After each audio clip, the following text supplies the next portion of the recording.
अऊज़ु बिल्लाहि मिनश्शैतानिर्रजीम बिस्मिल्लाहिर्रहमानिर्रहीम। अस्सलामु अलैकुम नाज़रीन, आज एक मसला लेकर हाज़िर हुए हैं और वज़ाइफ भी हम बताते हैं, दीनी मसाइल भी बताते हैं। और आज हम अज़ादारी सैयद शुहदा के दिन आ रहे हैं, दरस करबला जिसको हम कहते हैं। 1 मुहर्रम से 10 मुहर्रम तक दिन होते हैं, उनके हवाले से और हमारी माँओं बहनों बेटियों के हवाले से ये बयान है, क्योंकि ये जो दिन होते हैं अज़ादारी सैयद शुहदा के दिन होते हैं।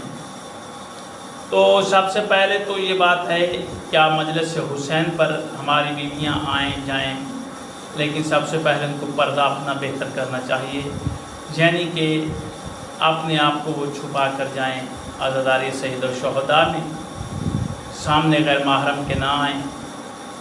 पर्दा भी औरत के लिए बहुत ज़रूरी है। और जनाब ज़ैनब सलामुल्लाह अलैहा ने अपने हाथों से बालों से खाक सर में डालकर अब पर्दा बनाया और जनाब फिज़ा उनके सामने खड़ी रही ताकि बीबी का चेहरा कोई भी न देखे। तो यानी कि इस तरह से उन्होंने अपने पर्दे की हिफाजत की। तो हमारी माएँ बहनें बेटियाँ जो हैं उनको भी चाहिए कि अपने आप को इस तरह हिफाजत करें, उनका पर्दा महफूज रहे और बीबी की सुन्नत पर अमल होता रहे, बीवी के हुक्म पर अमल पैरा हों, जिस मकसद के लिए उन्होंने अपने चादर लुटाई। ये तो हो गया कि पर्दा। अब दूसरी बात ये है कि हमारी माएँ बहनें बेटियाँ जब अयाम मुहर्रम आती हैं तो हम नए कपड़े सिलवाते हैं तरह तरह के। फिर उसके बाद हमारी काफ़ी और मस्तूर होती हैं जो नए कपड़े सिलवा कर नए जूते पहनकर तो मजलिस हुसैन में जाती हैं। ये भी गलत है। ज़िक्र हुसैन में नए कपड़े नहीं पहनने चाहिए, नए जूते नहीं पहनने चाहिए।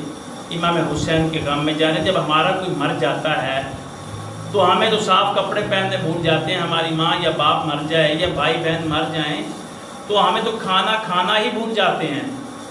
हम अपने आप को नहलाना धुलाना ही भूल जाते हैं कि हमारे घर में कि इतना बड़ा दुख हो गया।